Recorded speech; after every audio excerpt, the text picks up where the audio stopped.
Hello guys, তোমরা হয়তো আজকের ভিডিওর থাম্বনেল এবং টাইটেল দেখে হয়তো বুঝে গেছো যে আজকের ভিডিওতে আমরা কি করতে চলেছি।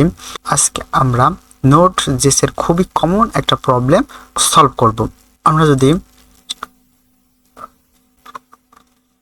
প্রবলেমটা হলো, আমরা যদি আমাদের কমান্ড লাইনে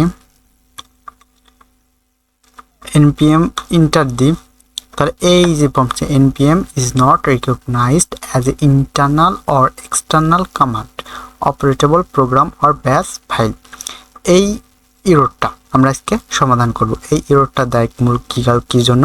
এই এররটা দেয় যদি আমাদের সেটআপে বা আমাদের কম্পিউটারে যদি নোড.জেএস ভালোভাবে ইনস্টল না হয়, অথবা কোনো একটা কারণে আমাদের সিস্টেম হয়তো এই জিনিসটা মানে আমাদের নোড প্যাকেজগুলো পাচ্ছে না, এই কারণে এই সমস্যাটা হয়। তো আসলে এই সমস্যাটা সমাধান করি।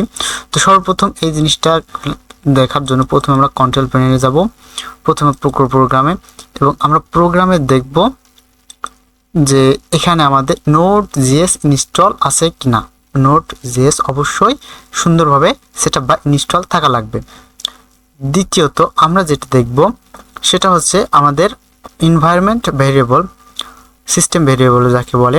তো চলো সেই জিনিসটা করতে দেখব। প্রথমে আমরা যাব আমাদের সেটিং থেকে অ্যাবাউট সিস্টেম, এখান থেকে অ্যাবাউটে যাব, অ্যাবাউট থেকে এখানে অ্যাডভান্স সিস্টেম সেটিং এখানে যাব, এখান থেকে এনভায়রনমেন্ট ভেরিয়েবল এখানে, এবং এখানে আমরা খেয়াল করব যে আমাদের এখানে এই যে এডিট পাথ, এখানে এডিটে যাব এবং এখানে দেখব যে আমাদের নোড.জেএস এর পাথ বা সিস্টেমটা আছে কিনা। তো এখানে আমরা যখন নোড.জেএস ইনস্টল দিই তখন অটোমেটিক্যালি আপডেট নিয়ে নেয়, আর যদি না নেয় তাহলে আমাদের এগুলো ম্যানুয়ালি দেওয়া লাগে।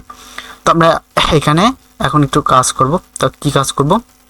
প্রথম আমরা ফাইল ওপেন করব। ফাইলে যাওয়ার পর আমরা দেখব আমাদের নোড.জেএসটি কোথায় ইনস্টল করা হয়েছে। এখানে আমরা যদি খেয়াল করি এটা হচ্ছে আমাদের নোড.জেএস এর ফাইল।